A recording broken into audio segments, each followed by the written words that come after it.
ಲೋಕಸಭೆಗೆ ನಮ್ಮ ಕುಟುಂಬದಿಂದ ಯಾರು ಕೂಡ ಸ್ಪರ್ಧೆ ಮಾಡೋಲ್ಲ. ಲೋಕಸಭಾ ಚುನಾವಣೆ ಇನ್ನೇನು 4-5 ತಿಂಗಳಲ್ಲಿ ಎದುರಾಗುತ್ತೆ. ಲೋಕಸಭಾ ಚುನಾವಣೆಗೆ ನಮ್ಮ ಕುಟುಂಬದಿಂದ ಯಾರು ಕೂಡ ಸ್ಪರ್ಧೆ ಮಾಡೋಲ್ಲ. ಲೋಕಸಭೆ ಸ್ಪರ್ಧೆ ಬಗ್ಗೆ ಲೋಕೋಪಯೋಗಿ ಹಾಗೂ ಬೆಳಗಾವಿ ಜಿಲ್ಲಾ ಉಸ್ತುವಾರಿ ಸಚಿವರಾಗಿರುವಂಥ ಸತೀಶ್ ಜಾರಕಿಹೊಳಿ ಸ್ಪಷ್ಟನೆ ಕೊಟ್ಟಿದ್ದಾರೆ. ಕೆಲಸ ಮಾಡಿದ ಕಾರ್ಯಕರ್ತರಿದ್ದಾರೆ, ಅವರಿಗೆ ಕೊಡ್ತೇವೆ ಟಿಕೆಟು. ಕಾಂಗ್ರೆಸ್ ಕಾರ್ಯಕರ್ತರಿಗೆ ಈ ಬಾರಿ ಅವಕಾಶ ಸಿಗಲಿದೆ. ಬೆಳಗಾವಿ ಜಿಲ್ಲೆಯಲ್ಲಿ 2 ಲೋಕಸಭಾ ಕ್ಷೇತ್ರ ಬರುತ್ತೆ. ಬೆಳಗಾವಿ ಹಾಗೂ ಚಿಕ್ಕೋಡಿ ಲೋಕಸಭಾ ಕ್ಷೇತ್ರಗಳಿಂದ ಕಾರ್ಯಕರ್ತರು ಸ್ಪರ್ಧಿಸುತ್ತಾರೆ. ಬೆಂಗಳೂರಿನಲ್ಲಿ ಸಚಿವ ಸತೀಶ್ ಜಾರಕಿಹೊಳಿ ಸ್ಪಷ್ಟನೆಯನ್ನು ಕೊಟ್ಟಿದ್ದಾರೆ.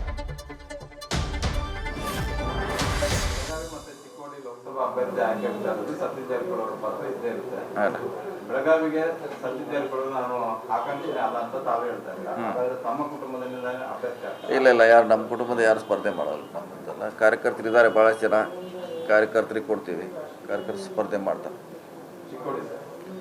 ಚಿಕ್ಕೋಡಿಗೆ 2 ಕಾರ್ಯಕರ್ತರು, ಅಲ್ಲಿಗೂ ಬೇರೆಯವ್ರು ನಮ್ಮ ಪಕ್ಷದಲ್ಲಿ ಸಾಕಷ್ಟು ಕೆಲಸ ಮಾಡಿದವರು ಇದ್ದಾರೆ, ಅವ್ರಿಗೆ ಪ್ರಾತಿನಿಧ್ಯ ಕೊಡ್ತೀವಿ.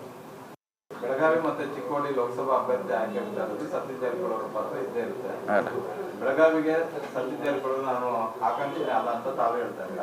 ತಮ್ಮ ಕುಟುಂಬದಿಂದ ಅಭ್ಯರ್ಥಿ ಇಲ್ಲ ಯಾರು ನಮ್ಮ ಕುಟುಂಬದ ಯಾರು ಸ್ಪರ್ಧೆ ಮಾಡಲ್ಲ. ನಮ್ಮದೆಲ್ಲ ಕಾರ್ಯಕರ್ತರು ಇದ್ದಾರೆ, ಭಾಳಷ್ಟು ಜನ ಕಾರ್ಯಕರ್ತರಿಗೆ ಕೊಡ್ತೀವಿ.